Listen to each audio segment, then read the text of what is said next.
An unusual hiding place for the Prince of Darkness. Don't you think?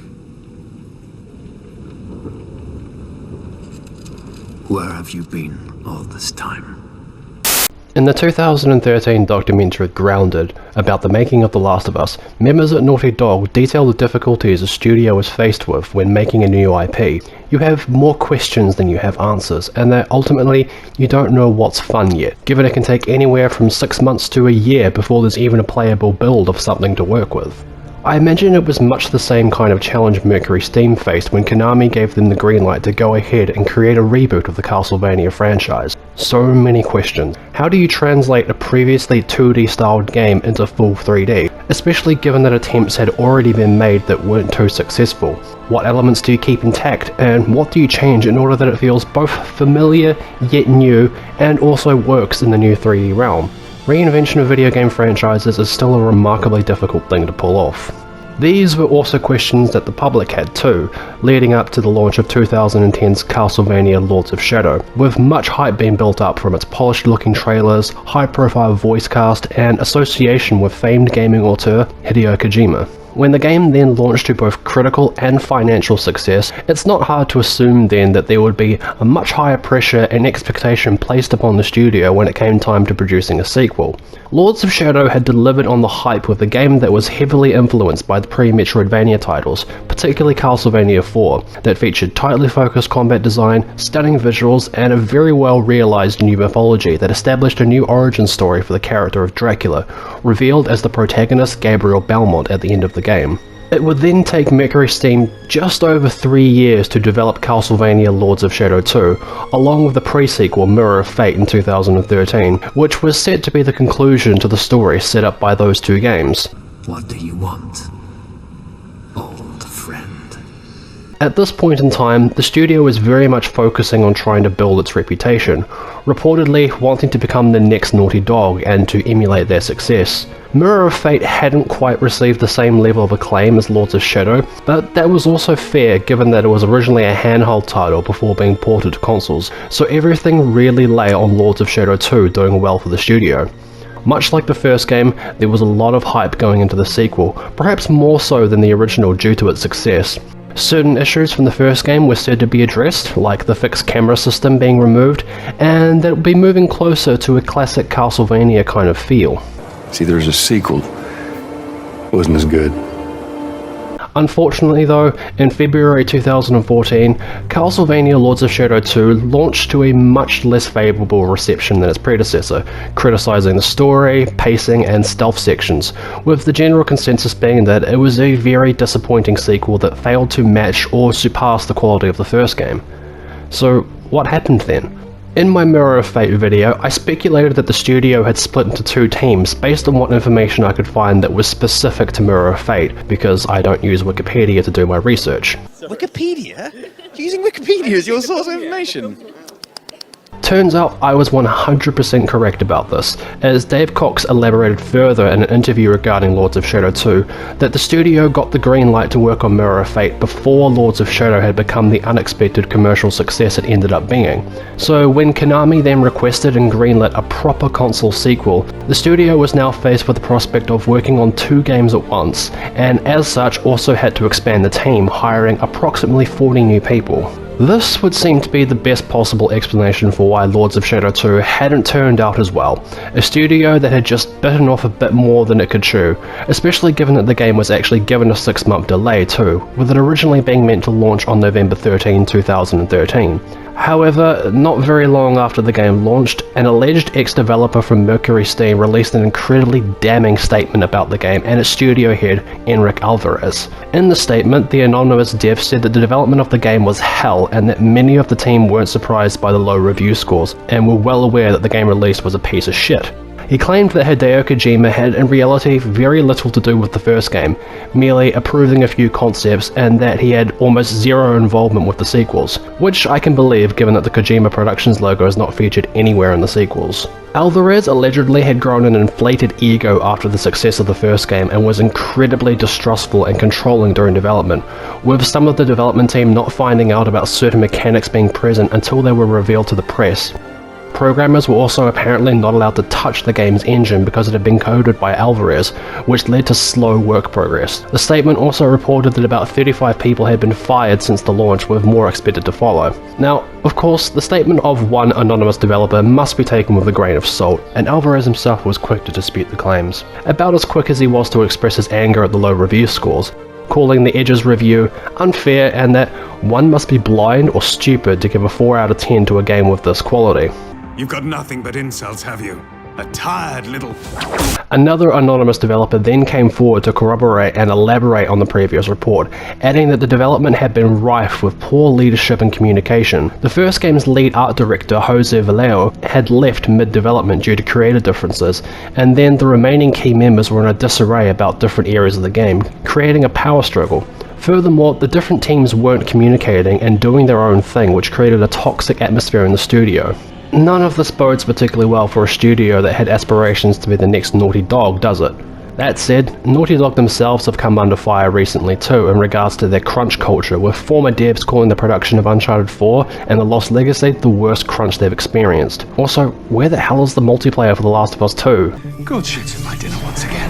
For over 2 years, this is where the story of Lords of Shadow 2 ended. During that time, publisher Konami had for all intents and purposes run its name into the ground, following the bitter cancellation of the PT Silent Hills project and the controversy surrounding the development of Metal Gear Solid 5 and Kojima leaving the company, along with the decision to move the business into mobile gaming and pachinko machines. Oh my god. I am losing my mind. Some people like to attribute the less favourable reception of Lords of Shadow 2 as the reason why there hasn't been a proper new entry in the series, but that's really not the case at all. In an interview with Eurogamer in 2016, Dave Cox and Enric Alvarez finally broke their silence and gave their side of the story regarding the controversies of Lords of Shadow 2. It's a pretty lengthy interview that I will leave a link to if you want to read, but I will say it's a very defensive response that dismisses pretty much all of the claims like the lead artist leaving and poor communications, and that it was simply one guy wanting revenge even though another person corroborated his story. Instead, choosing to focus on the fact that the Lords of Shadow series was commercially successful and that basically no game is perfect, musing that part of the low reception was due to the more confined design of the game compared to the original, which was a more sprawling journey, and that the stealth sections weren't that bad in the grand scope of the game. Don't worry, I'll get to those. Shadow, am I? So, what did I think of Castlevania Lords of Shadow 2?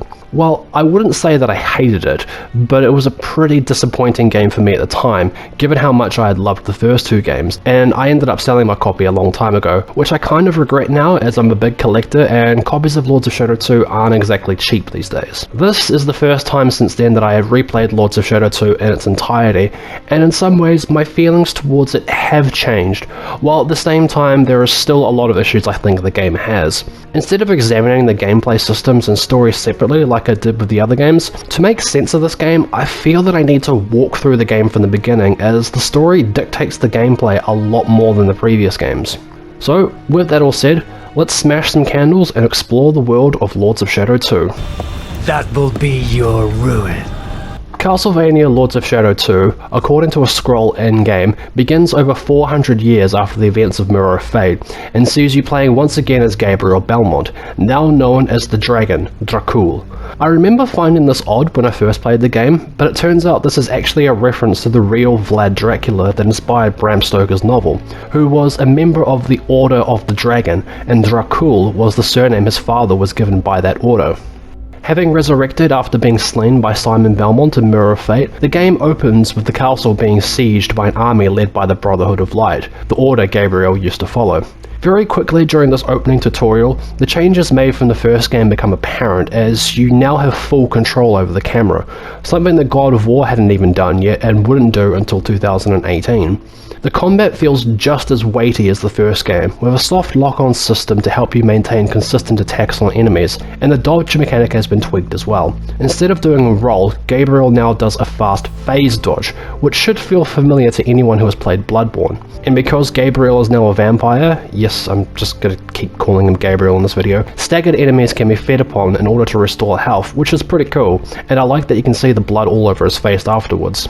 In addition to his Shadow Whip, Gabriel has 2 new magic weapons, which you could actually see him using during his fight against Trevor in Mirror of Fate. Instead of simply having light and dark magic like the first game, Gabriel now has the Void Sword and Chaos Claws. The Void Sword functions like the light magic in that its attacks restore health, whereas the Chaos Claws are now used to destroy enemy shields and break through armor on certain enemies.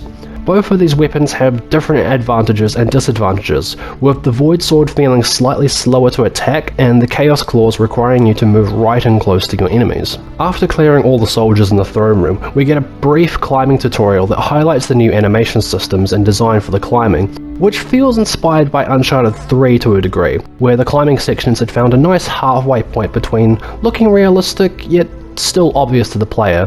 Once outside, we get to see the full scale of the Brotherhood's attack on the castle, which prompts Gabriel to quote Symphony of the Night before being attacked by the first boss of the game, the Paladin. What is a man? But a miserable pile of secrets. The Paladin also quotes Symphony of the Night during this fight too. Die, monster! You don't belong in this world! This is a pretty good first boss fight that really teaches you how vital dodging is in Lords of Shadow 2, and about camera control. There is a nice continuity touch here as well, in that the platform you're fighting on in front of the throne room door was actually shown to be in construction in Mirror of Fate. Before you get to kill him however, he flees and orders the Brotherhood Siege Titan to attack you instead. Okay, wait a minute here. Does this feel familiar to any of you? A brooding anti-hero sits in a throne room who then heads off into a large-scale battle against a mechanical titan? This is pretty much just the intro of God of War 2, though it's nowhere near as long and elaborate. This set piece highlights another aspect of gameplay carried over from the first game, which you may have already noticed from the footage, and that is the use of quick time events, which I guess makes sense as Lords of Shadow 2 is once again directed by Enrique Alvarez, who directed the first game. As much as I still don't like them, I will say that they are less prevalent in Lords of Shadow 2, and not every boss relies on them. Unlike the first game though, they can actually be turned off in the options if you really dislike them, but I left them on because I wanted the intended experience, or I just hate myself. You shall not pass! You cannot pass! Similarities to God of War 2 aside, this is actually a really cool set piece that mixes platforming and combat. After taking down the Titan, Gabriel then faces the Paladin again, and we are presented to a cutscene where a bemused Gabriel pities the Paladin for not understanding what he is. In virtute storm factorum Dei I was nomi. like you once.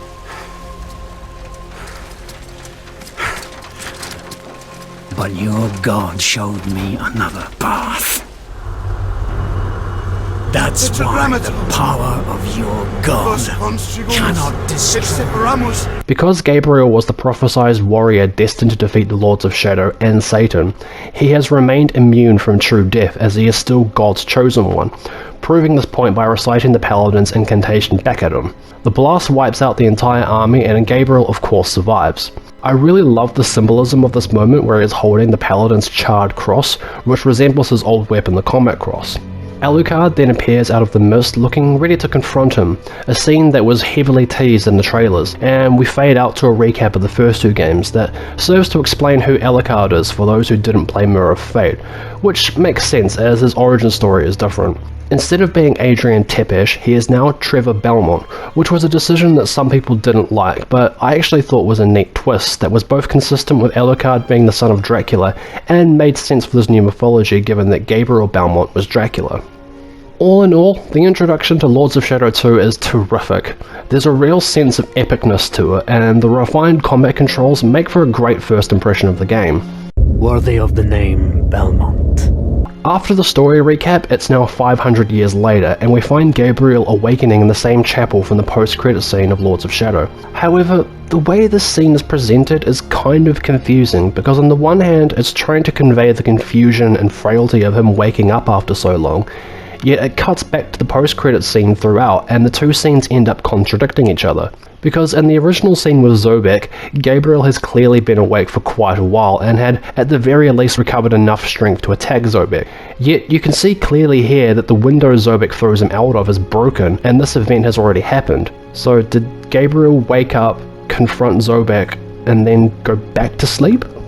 You've got fangs, and you sleep in a coffin. Gabriel then sees the spirit of a child on the city streets and follows him to where he's confronted by a monster that looks like it belongs in Doom. Gabriel is then saved by what is revealed to be Zobek's lieutenant, after a harrowing scene where he feeds upon an innocent family to restore his strength. Here, Zobek is reintroduced, played once again by the fantastic Sir Patrick Stewart, and I will say it now that I find his overall role in Lords of Shadow 2 a little disappointing, as he kinda just serves as an expedition dump periodically throughout the story, which yes, that's technically what he did in the first game too, but it was so much better there because he was actually narrating the story through these novel-like excerpts between stages. Despite his best efforts to try entering the castle unnoticed, the vampires know that Gabriel is coming. Night is fast approaching, and soon he will have to use all his wits and powers to defeat what nightmares inhabit this place of death and decay. Zobek relays that Satan's acolytes are preparing for his imminent return, with one working at a pharmaceutical company, and I just can't help but wonder if Gabriel even knows what that means. He's been asleep for half a millennium. Zobek reveals that he has recovered the fragments of the vampire killer, Gabriel's old combat cross, and restored it, with the promise being that if he helps him stop the acolytes and Satan, he will give him the true death he seeks. This is where one of the first odd lore inconsistencies becomes apparent if you've been paying attention. So, Gabriel's combat cross in the first game was upgraded to the point where it could kill vampires, and he is now a vampire, so logic would then suggest it would kill him. Except that the events in Mirror of Fate and the very beginning of Lords of Shadow 2 would seem to contradict this. Simon Belmont acquires his own vampire killer in Mirror of Fate that doesn't kill him permanently, and Gabriel claims that because he is God's chosen one, he cannot truly be killed. It's never explained what it is about Gabriel's combat cross in particular that would make it lethal to him. In Lament of Innocence, which was the origin story of the original canon, it's revealed that the vampire killer had been created with the help of Ronaldo Gandolfi, who exists in Lords of Shadow as well, via alchemy by combining the hatred of Leon Belmont and the now cursed vampire soul of his betrothed Sarah, making it lethal to vampires. None of the upgrades the combat cross receives are like this. Oh man, this is just the start of the game. And God shits in my dinner once again. Zobek also tells Gabriel that this city they are in, which is literally called Castlevania City, was built upon the foundations of his ruined castle, and that Satan has chosen this location specifically to enslave Gabriel first for humiliating him. The Acolytes know you are weak and are preparing for their father's return. Now they fear nothing. Don't they fear the mighty Zobek? Only you, in full possession of your powers, can defeat them. Remember that. After this hefty bit of exposition, Zobek teleports Gabriel to the Pharmaceutical Corp, where we are finally back to gameplay. But unfortunately, this is where Lords of Shadow 2 takes a nosedive in quality as we're introduced to the highly criticized stealth sections of the game.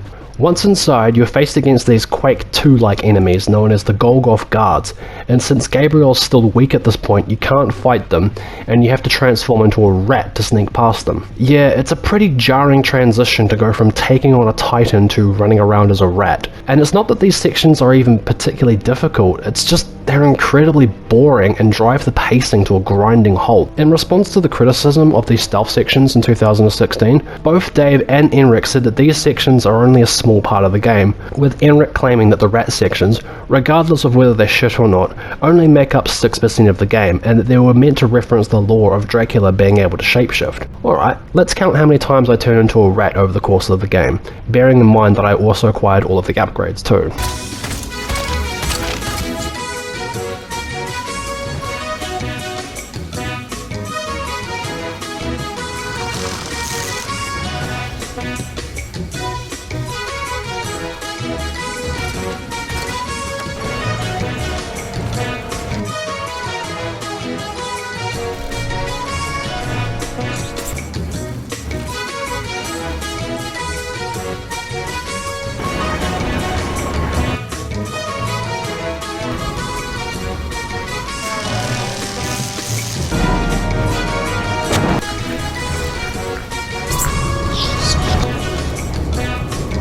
What is this?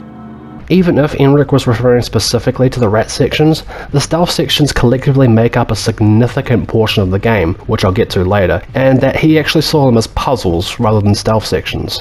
Oh, and remember how just before it was said that only when Gabriel is in full possession of his powers can he defeat Satan and the Acolytes? Yeah, that doesn't apply to these Golgoth guards for some reason. You can literally have Gabriel completely upgraded and you still have to sneak past him near the end of the game.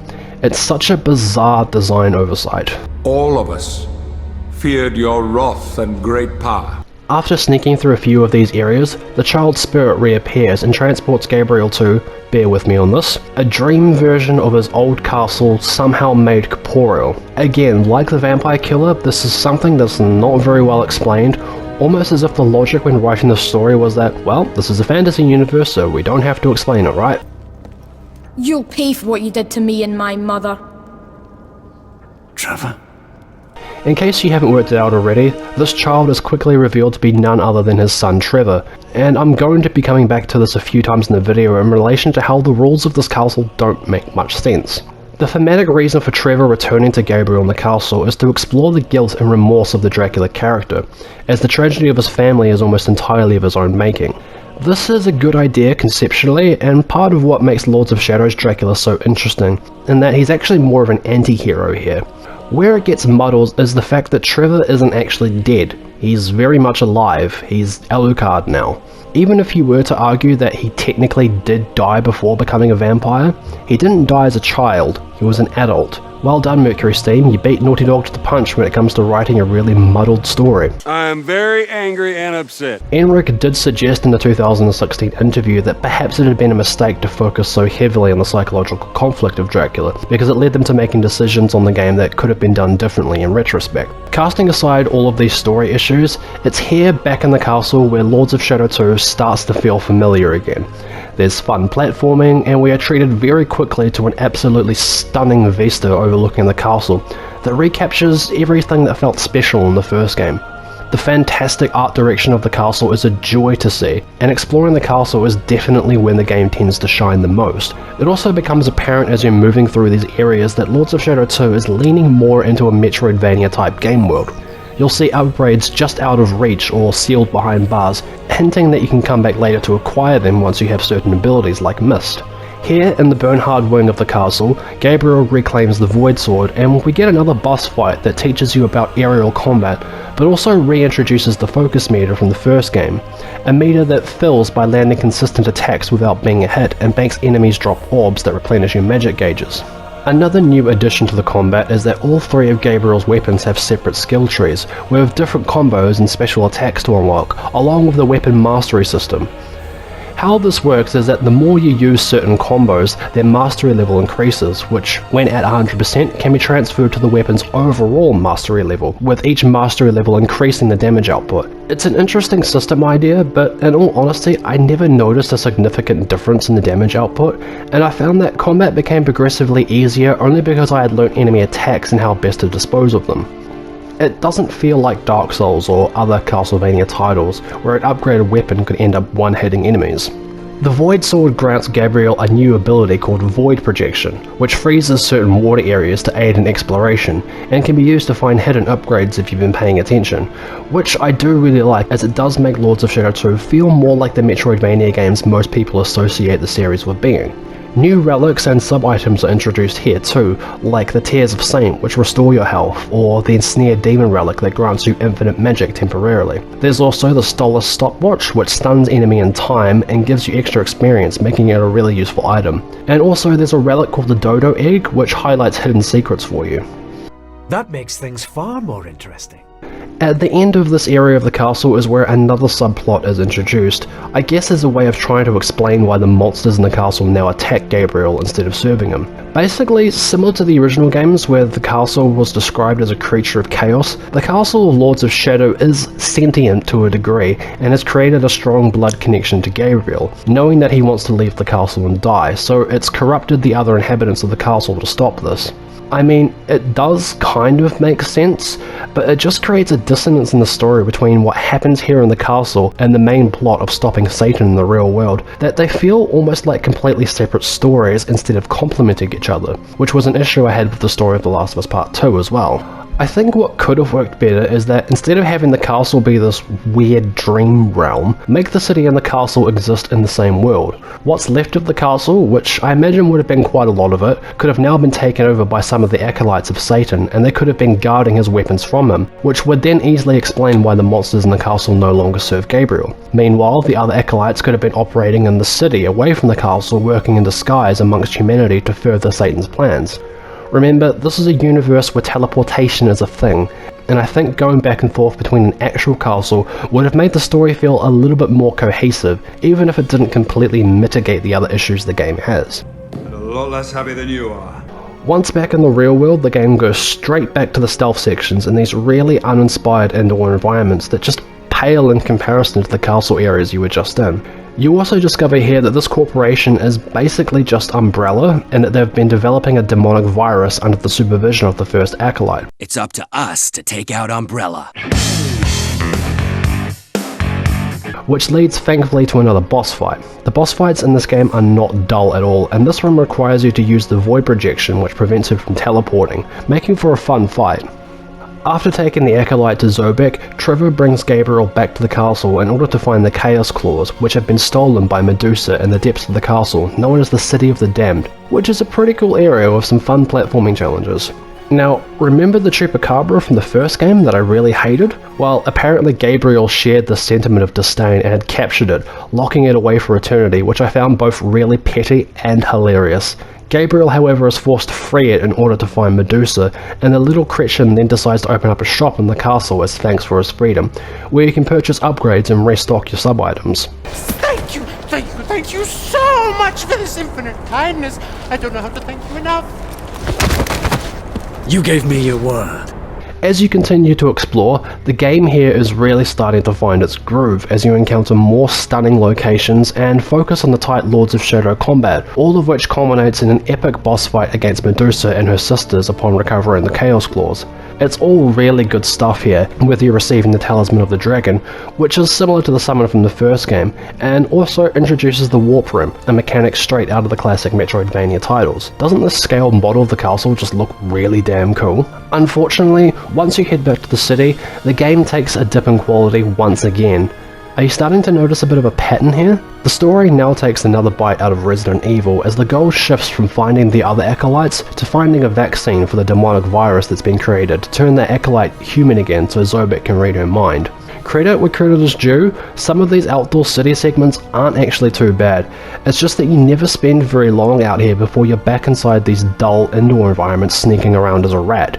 And a lot less happy than you are. A brand new enemy type is introduced here too, in the form of these armoured military soldiers called Riot Police, in an amusing cutscene where Gabriel just outright dismisses them. They can be a bit annoying to fight due to their proclivity for shielding, so I recommend either using the stopwatch on them or buy the Furious Claw upgrade as soon as possible, as it shatters any enemy's armour pretty fast and it's good for attacking groups too.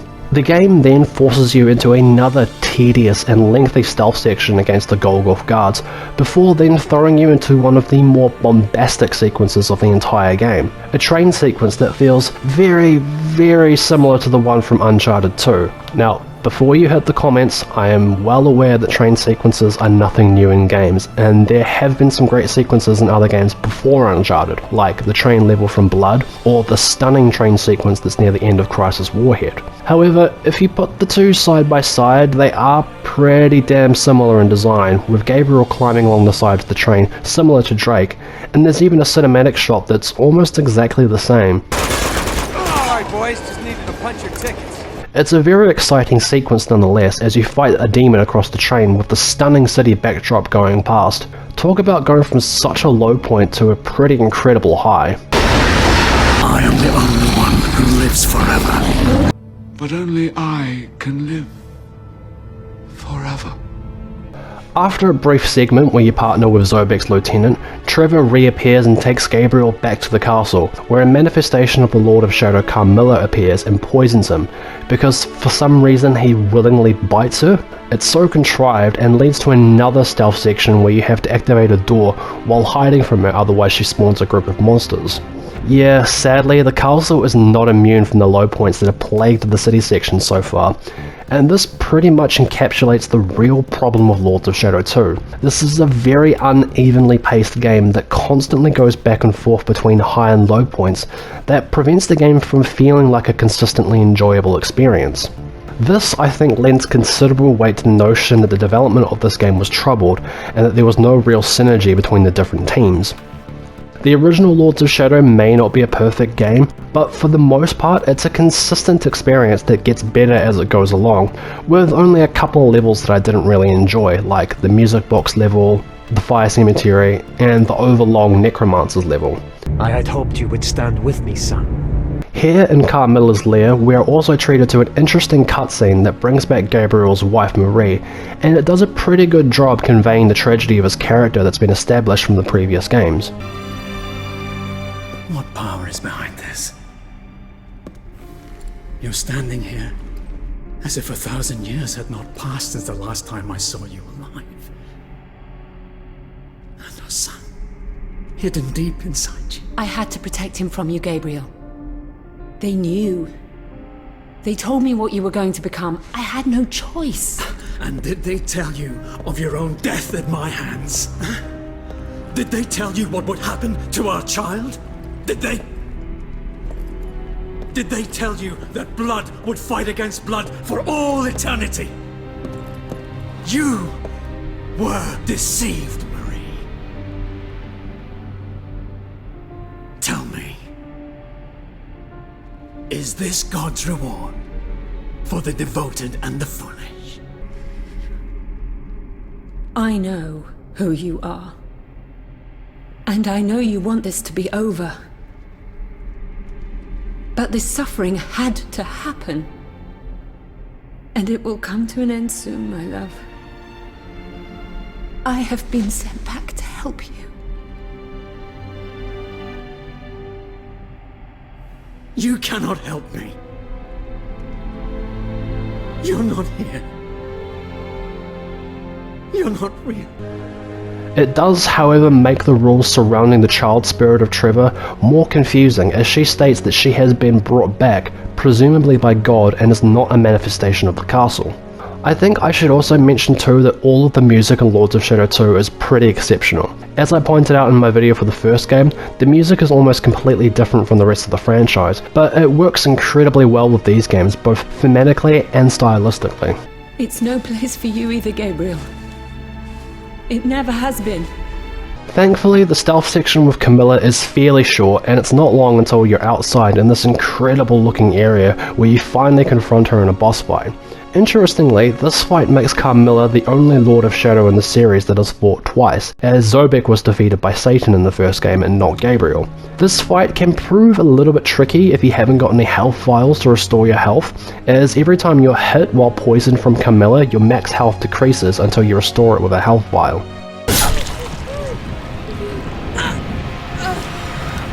In your dreams.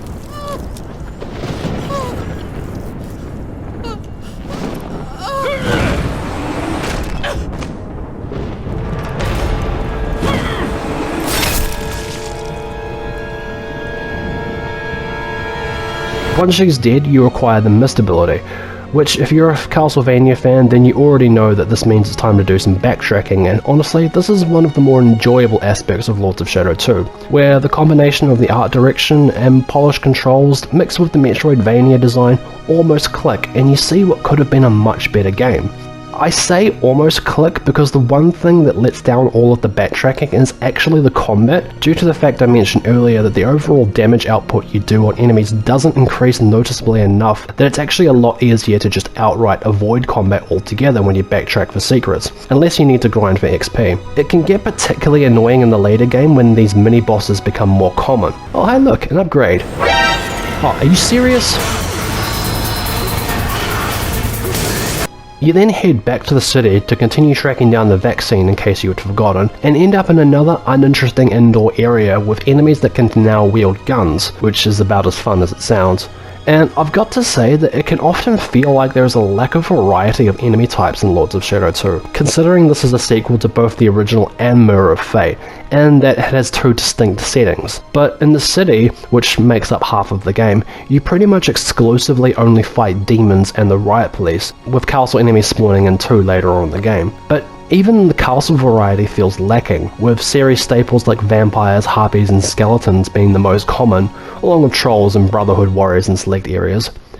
Compare that with the first game that had goblins, werewolves, wargs, giant spiders, mandrakes, scarecrows, possessed armors, along with the series staples I mentioned. Even Mirror of Fate felt like it had more variety with the inclusion of gargoyles, giant bats, magic books and a different merman. Tell it you're floating vampire Jesus here. After skulking his way into the laboratory, Gabriel finally finds the antidote and returns to Zobek, where they discover that the antidote has the opposite effect on her and she transforms into her true form. Another pretty good boss fight with a really cool finishing kill cinematic at the end.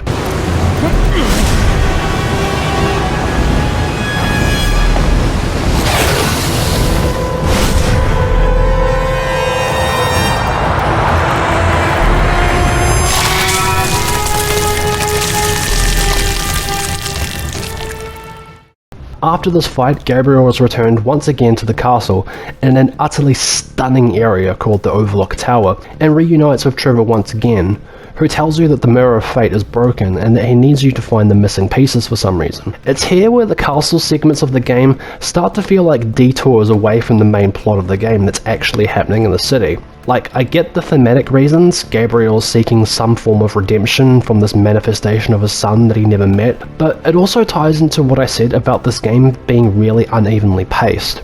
So you venture off into another part of the castle with your new goal being to find the broken shards of the Mirror of Fate, and you end up crossing paths with a deity called Agreus, who is the brother of Pan, a character from the first game that Gabriel was forced to kill in order to enter the land of the necromancers. Apparently Agreus has been waiting here for years to get revenge on Gabriel, again which doesn't make much sense when you consider the fact that this castle isn't real, and this leads into the most painfully tedious stealth section in the entire game. Now, you do end up fighting Agreus, and it's a decent fight, but for some reason before you can fight him, you have to sneak your way through this garden area to an elevator without being spotted. And it's not just a simple case of staying out of sight. No, instead you have to climb along these ledges and use your mist ability to avoid touching these large patches of dead leaves that alert Agreus to your location, because if he catches you, it's straight back to the start of the area. There are also these little bells you can hit with your blood daggers to distract him, but the game doesn't tell you about them until he catches you for the first time and are so damn hard to see that it's almost pointless to try and use them.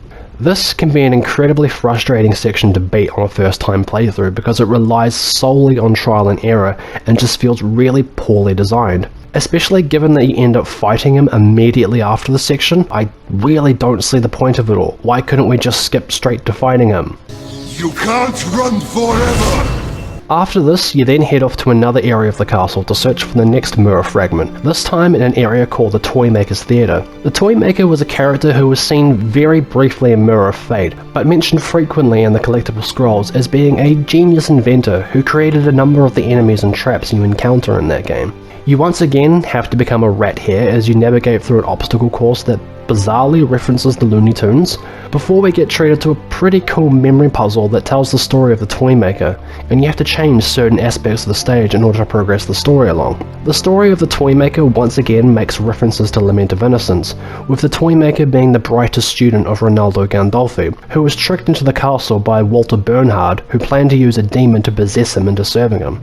This demon splits his personality in two, and it's not until the puppet of a boy helps restore his innocence that he then hides his heart away. It doesn't quite explain how he was still seen in Mirror of Fate, unless of course his body was still being possessed, or it could be that Gabriel found his heart and forced him to keep working, which would also suggest that he was the one who hid his heart in the theatre here. Regardless, this is a neat little puzzle sequence that reminded me of how the first game would often throw in puzzles like this to mix things up a bit every now and then, and I would have preferred more puzzles like this over stealth sections. Before Gabriel is able to get the Toymaker to tell him where the mirror fragment is, the blood of the castle possesses him and we get one of the more entertaining boss fights in the game, a multi-stage fight against different puppets created by the Toymaker. It's really great stuff and again just highlights how often Lords of Shadow 2 will go from extreme low point to feeling like a genuinely good game. Goodbye, old man. Guard your heart well. Trevor then tells Gabriel that he knows who has the last piece of the Mirror of Fate and sends him back to the city, where you then have to fight against a giant sweeper mech from Final Fantasy VII, before finally reaching what I think is one of the best city areas of the game, the Arts District, which you'll probably recognise as the area where the game first started. There are some really fantastic looking areas here where the art direction really shines, and I just wish that more of the city areas had been outside instead of being stuck inside the uninteresting interior locations. There's even a ridiculous sequence where Gabriel flies a flying gas tank to reach a new area, as throughout the Arts District you've been chasing after a hooded figure who was also being chased by a giant demon, so you pretty much get two boss fights back to back, one against the demon and the other against the hooded man. You won't get past here! This character is revealed to be the last descendant of the Belmont lineage, known as Victor Belmont, which was the name of a character that was meant to appear in the cancelled Dreamcast title Castlevania Resurrection, alongside Sonia Belmont, who had previously appeared in Castlevania Legends on the Game Boy. Originally also, this character was going to be named Julius in reference to Julius Belmont from Aria of Sorrow. His appearance also bears some similarity to the design of Simon Belmont seen in Mercury Steam's original pitch video for a Castlevania reboot. One thing I found kind of interesting about this scene is that Gabriel seems to hint that he's fought a number of Belmonts, possibly during the 400-year gap between Mirror of Fate and the prologue of this game. We thought you were dead. I'm immortal, warrior. Something you Belmonts don't seem to understand. Gabriel gives Victor the antidote for the people hiding from the outbreak, and Victor offers to help him flush out the remaining Acolytes, which actually meant sacrificing himself by provoking them, and in case you hadn't already guessed, Victor had the last piece of the Mirror of Fate. That takes Gabriel back to Trevor, where the castle story essentially wraps up in a boss fight against this thing called Inner Dracula, a literal manifestation of the darkness inside Gabriel. Who the hell are you? I am the blood that runs through your veins. I am the dark shadow that chills the hearts of men as you pass. I am the fury, your hate and your vengeance. I am your destiny. Again, I can see what they were trying to do here thematically, but I don't think it works, and it comes across as just kinda silly having Gabriel literally fight his demons. Defeating Inner Dracula grants Gabriel the last of his abilities, the Shadow Wings, which allow you to double jump, and that means you can now backtrack again to unlock more upgrades. With the castle storyline pretty much all wrapped up, it's now time to finally go after the last two Acolytes, one of which is hiding beyond one last Golgoth Guard puzzle, as if you weren't tired of them enough. And as I pointed out near the beginning of the video, you can never ever engage them head on in combat, regardless of whether you've fully upgraded Gabriel. Why does Satan need a virus to take over the world? Just send a few of these things out there, because apparently even Dracula, the Prince of Darkness, can't defeat them. I despise incompetence. The second Acolyte is essentially just Emperor Palpatine. There isn't really much characterization given to him, or any of the Acolytes really.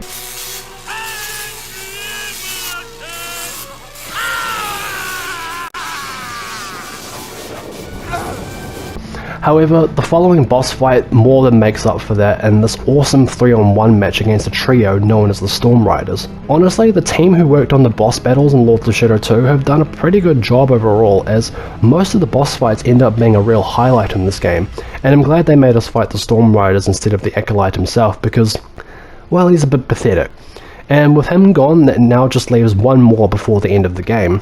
It's only now that the reason why Trevor had us searching for the missing mirror fragments becomes apparent, and that's because the mirror actually works as a key that's needed to unlock the last areas of the game. Okay, it still doesn't make the Agria stealth section any less shit. Just before Gabriel is about to confront the final Acolyte, Zobek's lieutenant grabs his shoulder, and he is somehow sent back to the castle again, where the Mirror of Fate is used again to unlock the way back to Dracula's throne room, and my god, just look at this area. It's incredible. This is what I wanted more of from Lords of Shadow 2, these epic scale environments which the first game did all of the time. In here, Gabriel finds the book that you see him reading from every time you start the game, and it's through this book that he finally recovers all of his memories, flashing back to the start of the game where his castle was sieged, only now we finally get to see what happened between him and Alucard. This is quite a fantastic scene with great performances from Robert Carlyle and Richard Madden, and I love the characterization that's given to Gabriel here as he explains to Alucard why he's now the Prince of Darkness. Why are you here? You know better than anyone I cannot die. My immortality runs through your veins too. Of course. Only my father, Gabriel Belmont, can destroy Dracula. It is too late for me. How can you be so sure? The roots of evil are deep. Irreversibly so in the hearts of men. It is their true nature, their destiny. I was their most devoted warrior, a champion of light. But I fell into darkness. And now, I am feared as the Prince of Darkness. Ironic, don't you think? The mighty Zobek hides from me like the scared rat he is. Even Satan himself is too afraid to leave the pits of hell and fight me. But if I die now, Alucard, they will simply take my place. Evil will prevail. It is the natural order. The world is like this. Alucard of course doesn't accept this and reveals that he has a plan to destroy both Zobek and Satan. Having created his sword the Crusagram from a fragment of the vampire killer he found at the end of Mirror of Fate, the sword would both cause Gabriel to lose all of his powers and prevent him from resurrecting until it was removed. Satan would then think Gabriel is dead and start to prepare for his return to Earth. Alucard assures Gabriel that despite the fact his memory will be fragmented, he will collaborate with Zobek because he has recovered the vampire killer, the one thing that will grant him the true death and eternal peace that he now desires. Zobek will no doubt think that Satan is going to return, and he will be beset by panic. Zobek knows only too well that he is no rival for Satan, so he'll look for me, in the hope that I'm still alive somewhere.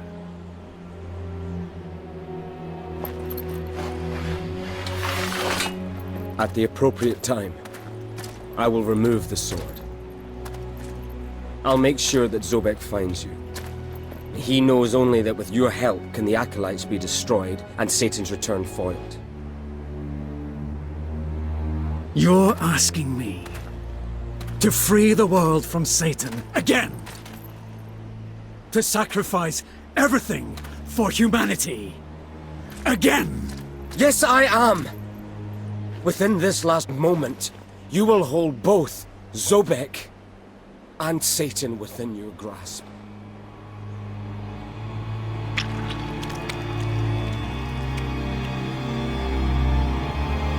Then do it. With only a little bit of reluctance, Gabriel agrees to Alucard's plan, and we zap back to the present, where it's revealed that the Lieutenant had in fact been Alucard this whole time, which kind of pisses off Zobek to say the least. Yeah, remember Zobek, the guy that's pretty much done nothing the entire game? Well, he turns into Death now, which all in all is actually a pretty decent tribute to the classic Castlevania formula of Death being one of, if not the penultimate boss of the game. And despite how little Zobek actually does in this game, he's still given more screen time than Sir Patrick's character in Oblivion was given, so there's that too. I'm a little more than a thing. No, you're only a thing. The game then gives you one last chance to go back to previous areas and find any upgrades you may have missed, before it's time for the final confrontation against Satan Isaacs. This time, Satan brings with him a Leviathan Titan that makes up the first half of the fight as you scale across it to make your way to him. The actual fight against Satan himself is a really well incorporated bit of literary symmetry between Mirror of Fate and this game. Satan possesses Alucard and forces Gabriel to fight his own son, in much the same way that Gabriel possessed Simon and forced Alucard to fight his own son. It works so well thematically and from a writing standpoint because the game doesn't make a big deal out of the connection between these moments. There's no flashback mid-fight. Instead, it's just one of those details that enriches the moment if you notice it. I certainly didn't notice it way back in 2014, and it was only because I've since replayed Mirror of Fate multiple times that I made the connection when I replayed Lords of Shadow 2 again recently. That said, it is kind of annoying how often Satan will repeat the same few lines of dialogue throughout the fight.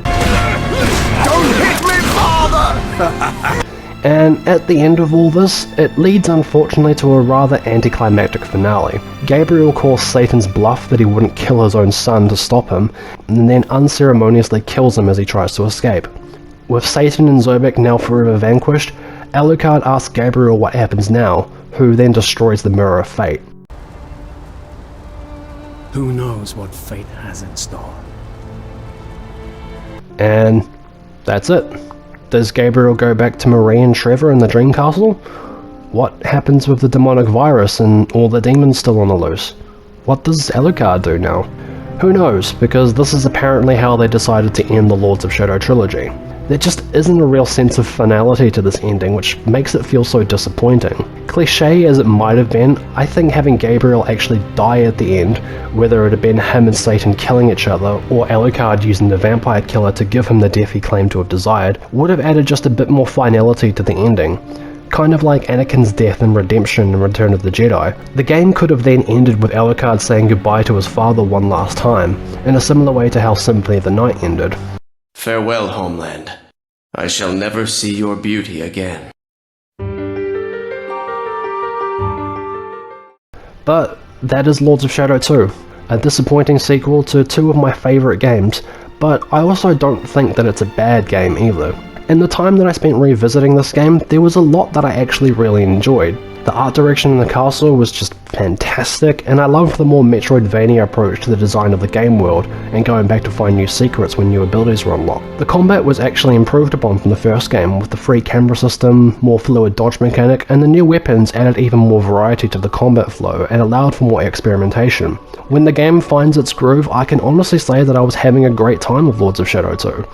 It's just unfortunate that the many high points the game has just aren't enough to outweigh the pacing issues, confusing story elements, and tedious stealth sections. You can't run forever! There are a lot of great ideas in Lords of Shadow 2, drowned out by very unfocused and scattered game design where different mechanics are in conflict with each other.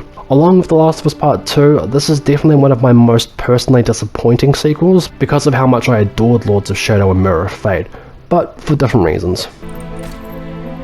Trevor died a long time ago, Father. However, the story doesn't end here either. For a month after the release of Lords of Shadow 2 on March 25th, 2014, a DLC was released entitled Revelations, where you play as Alucard once again, in a prequel to the events of the main game. And to say that this was a surprise is an understatement to say the least. It's most surprising in the fact that it's actually really damn good. Like, almost better than the main game, with the only real factor holding it back being its short length. It's only about 4 hours long, but it's terrific. As I said, this is a prequel to the main game, which sees Alucard returning to the castle with the help of his mother Marie to reclaim Gabriel's weapons and leave them where his father will find them, before finally taking on Zobek's lieutenant at the end. This setup though again makes the rules of the castle a bit confusing. So Alucard can travel to this dream castle too? Does this mean that adult Trevor and child Trevor both exist at the same time in this castle? Or is it only when Gabriel returns that child Trevor appears? I think it's the latter, but I just wish this was clearer. Thankfully though, Revelations doesn't focus too much on the story and spends little time throwing you into the gameplay and introducing you to the differences between Alucard and Gabriel, the first being the Bat Cloud ability, which allows Alucard to teleport his way across platforming challenges. The next ability is the Timeless Vision, that reconstructs certain areas of the castle for a limited amount of time to create new passageways or platforms to reach. Shortly after, you're then introduced to the Spectral Wolf ability, which is a combination of both mist and acts as a super jump that teleports you to wherever you stop using the ability, with the only caveat being that Alucard's body remains vulnerable while using it, so if you get hit, it stops you from teleporting. You'll be using these abilities extensively throughout Revelations, as this DLC is actually a very puzzle-focused experience. One of these puzzles involves figuring out how to get an elevator working to reach the top floor of the area, using 2 switches on different sides of the room, and then using the Spectral Wolf to teleport into the elevator before the switch sends it up to the top floor. It's actually really good puzzle design that often forces you to stop and think about the location, where you're trying to get to, and how best to utilize all of Alucard's abilities to solve the problem. It is infinitely more engaging than turning into a rat or being forced into arbitrary stealth sections. This is of course combined with the improved combat systems of Lords of Shadow 2, with Alucard feeling unique to Gabriel in that his weapon is a sword as opposed to Gabriel's Shadow Whip. All of Alucard's attacks are heavily based off the ones you unlock for Gabriel, yes, but the different attack animations have their own feeling of weight and style that help make Alucard feel like his own character. Which is great, because if you watched my video on Mirror of Fate, I said that one of my issues was that all of the characters in that game felt almost exactly the same to play as. What's also great about Revelations is that it isn't simply just Alucard plopped into the same areas as the main game with different powers. There is definitely a couple of areas that you revisit by nature of the story, but thankfully the majority of this DLC is spent in entirely new locations that feel like they've been designed with Alucard's abilities in mind. The first is the Guest House, which is another area built by the Toymaker, which features a couple of his traps, while the other area you visit is a place called the Forgotten Wing. This is an area of the castle that Gabriel locked himself in after defeating the Forgotten One, where it's said he lost his sanity in isolation. These are both great looking environments, with the Forgotten Wing in particular having a really eerie atmosphere due to all the corrupt blood and the echoes of Gabriel's voice you can hear throughout.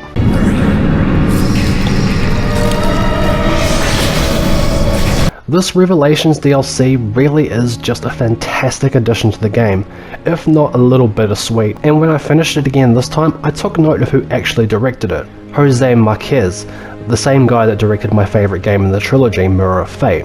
With that being said, however, if you look at some of the concept artwork for Revelations, you can see Gabriel in a few of the concepts in these DLC locations, along with him using the Timeless Vision mechanic. Given the fact that this DLC launched only a month after Lords of Shadow 2, I feel like it's quite possible, if not entirely probable, that these different areas and mechanics were originally part of the main game, but were cut for whatever reason, and then repurposed for this DLC.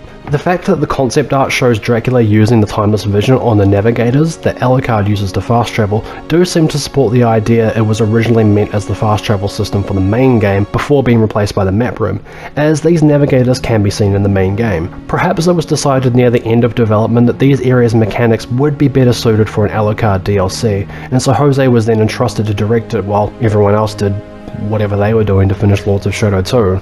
I've come to put an end to this.